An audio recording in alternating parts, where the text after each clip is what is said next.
ഇന്ന്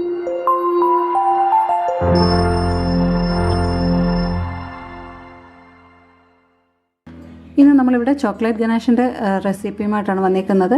വളരെ പെർഫെക്റ്റ് ആയിട്ട് എങ്ങനെ നമ്മുടെ ചോക്ലേറ്റ് കേക്കിനൊക്കെ ചെയ്യാൻ പറ്റുന്ന ചോക്ലേറ്റ് ഗനാഷാണ്. നമുക്ക് നോക്കാം ഇതെങ്ങനെയാണ് ചെയ്യുന്നതെന്ന്. അപ്പോൾ ഞാനിപ്പോൾ ഒരു 1 കപ്പ് ഡാർക്ക് കോമ്പൗണ്ട് എടുത്തിട്ടുണ്ട്.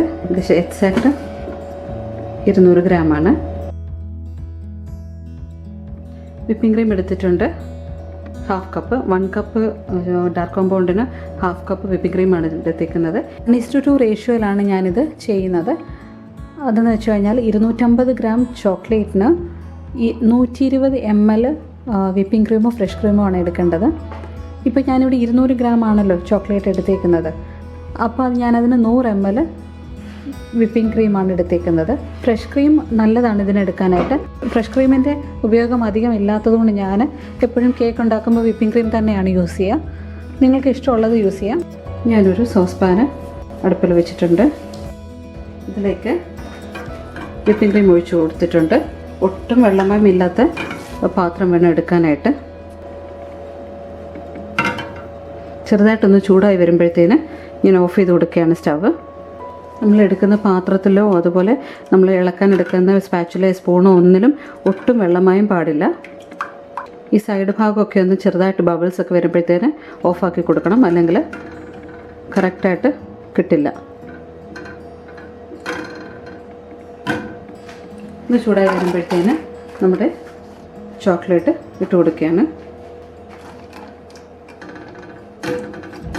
ഞാനിപ്പോൾ സ്റ്റവ് ഓഫാക്കി കൊടുത്തിട്ടുണ്ട്. ഇത് നമുക്കൊന്ന് ഡിപ്പാക്കി വെക്കാം. ഈ ചൂടിലിരുന്നിട്ട് ഇതങ്ങ് മെൽട്ടായിക്കോളും. അപ്പോൾ ഈ ചൂടോടെ വിപ്പിംഗ് ക്രീമിൻ്റെ ചൂടോടെ തന്നെ കുറച്ച് നേരം ഒന്ന് വെച്ചിട്ട് ഉടനെ തന്നെ ഇളക്കിയെടുക്കുക.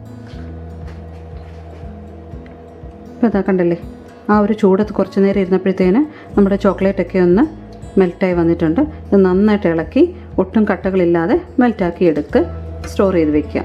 ഇപ്പോൾ ഞാൻ തലേദിവസമാണ് ഇത് ചെയ്ത് വെക്കുന്നത്. നല്ലതായിട്ട് തണുത്ത് കെട്ടുമ്പോഴാണ് നമുക്ക് കറക്റ്റായിട്ട് ഫ്രോസ്റ്റിംഗ് ചെയ്യാൻ പറ്റുന്നത്.